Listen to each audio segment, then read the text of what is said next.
আমরা কি এখন 30 ভাইকে কি প্রার্থী ঘোষণা করতে পারি? পারবো? সবাই বলতেছে তাহলে এখন থেকে আজ থেকে 30 ভাই কালিয়া উপজেলা পরিষদে চেয়ারম্যান পদে প্রতিদ্বন্দ্বিতা করবে।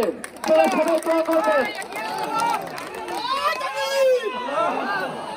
আসন্ন কালিয়া উপজেলা পরিষদ নির্বাচনে ঐক্যবদ্ধ সালামাবাদ ইউনিয়নের একক প্রার্থী এস.এম. নাজমুল হক প্রিন্সকে সালামাবাদ ইউনিয়নবাসীর সমর্থন। আসন্ন উপজেলা পরিষদ নির্বাচনে নড়াইলের কালিয়া উপজেলায় ঐক্যবদ্ধ সালামাবাদ ইউনিয়নের একক প্রার্থী হিসেবে সাবেক চেয়ারম্যান এস.এম. নাজমুল হক প্রিন্সকে সমর্থন জানিয়েছেন ইউনিয়নবাসী। সোমবার 4 মার্চ বিকেলে ইউনিয়নবাসীর আয়োজনে জোকাবাকা সরকারি প্রাথমিক বিদ্যালয় মাঠে এক মত বিনিময় সভায় এ ঘোষণা দেন ইউনিয়নের সর্বস্তরের জনগণ। শরীফ আব্দুল মান্নানের সভাপতিত্বে অনুষ্ঠিত এ সভায় বক্তব্য রাখেন ইউনিয়নের বর্তমান চেয়ারম্যান মোল্লা মাহবুবুর রহমান মাহি, সাবেক চেয়ারম্যান এফ.এম. শামীম, উপজেলা স্বেচ্ছাসেবক লীগের সভাপতি জামাল হোসেন জন, উপজেলা ছাত্রলীগের সভাপতি এফ.এম. সোহাগ, উপজেলা যুব মহিলা লীগের সভাপতি ববিতা বেগম, হিরাজুল ইসলাম হীরাসহ ইউনিয়নের সকল ওয়ার্ড সদস্য ও প্রতিটি গ্রাম থেকে গণ্যমান্য ব্যক্তিবর্গ। আজকে আমার সবথেকে একটা খুশির দিন যে সাবেক দুই চেয়ারম্যান বর্তমান চেয়ারম্যান এক জায়গায় আমরা একত্রিত হয়েছি। সর্বোপরি বিষয় হচ্ছে আমি যতটুকু দেখেছি প্রিন্স ভাই একজন আদর্শ মানুষ।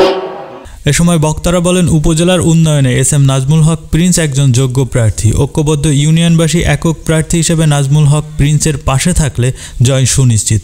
এছাড়াও এ বিষয়ে ইউনিয়নের গণ্যমান্য ব্যক্তিরা জাতীয় সংসদ সদস্য বি.এম. কবিরুল হক মুক্তির সাথেও কথা বলবেন বলে জানান।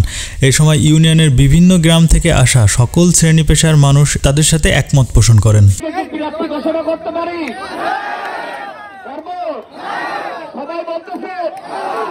এ সময় উপস্থিত জনসাধারণের উদ্দেশ্যে এস.এম. নাজমুল হক প্রিন্স একটি বক্তব্য রাখেন এবং তিনি জানান, আপনারা যদি আমার সাথে থাকেন তাহলে বিজয় সুনিশ্চিত এবং আমি আপনাদের সাথেই থাকব বলে কথা দিচ্ছি ইনশাআল্লাহ।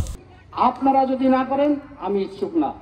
আপনারা যদি ঐক্যবদ্ধ থাকেন, যে কথা আমার ছোট ভাই হীরা বলছে যে একটি ঐক্যবদ্ধ সালামাবাদী পারে একটি উপজেলায় আমাদের সালামাবাদের চেয়ারম্যান বেরোয়ন্তি।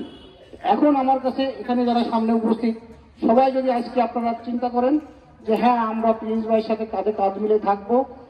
আর যে কথা বললো বর্তমান চেয়ারম্যান সাহেব, যারা বিভিন্ন জায়গায় গেছে অবশ্যই তাদের যার যার দায়িত্ব নিয়ে ফিরিয়ে আনতে হবে, তাদের বোঝাতে হবে আমার দেরি হয়েছে বা আমার ভুল হতে পারে।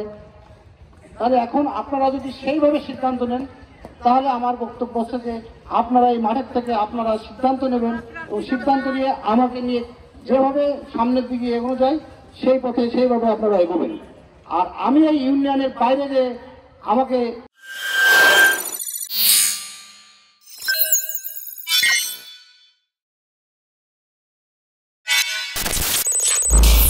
আপনারা দেখছেন গণতদন্ত টেলিভিশন।